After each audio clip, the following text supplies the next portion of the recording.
It was my senior year at Stetson when they finally started the Multicultural Student Union. And so I was so excited because I was going to start showing people this different side of me, that my Filipino identity. And so they asked me to do a Filipino folk dance.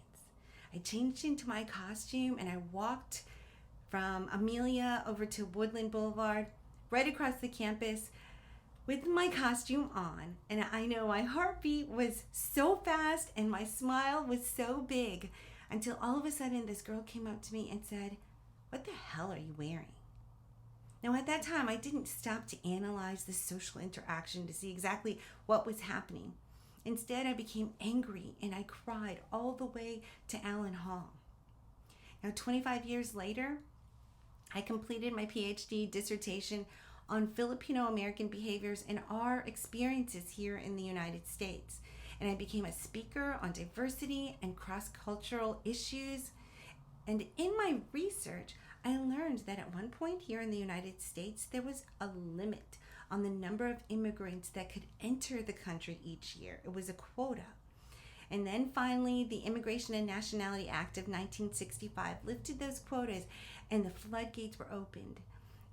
Now, if you think about this for a second, that was less than 100 years ago.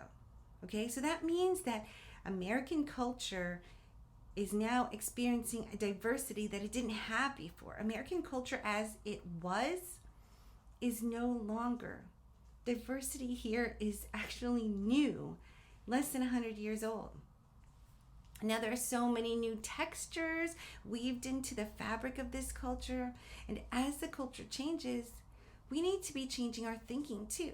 I mean, if our mindsets are fixed in a certain way as the culture is changing, conflict is inevitable. I mean, as a matter of fact, the conflict is already present.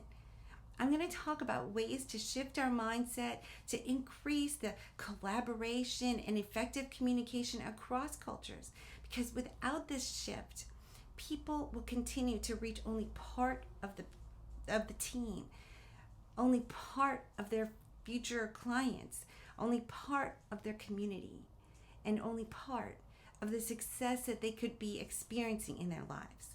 The wow factor of this TEDx speech is revealing the reality that in this increasingly diverse society, without cultural competence, a person will hurt their own potential for success.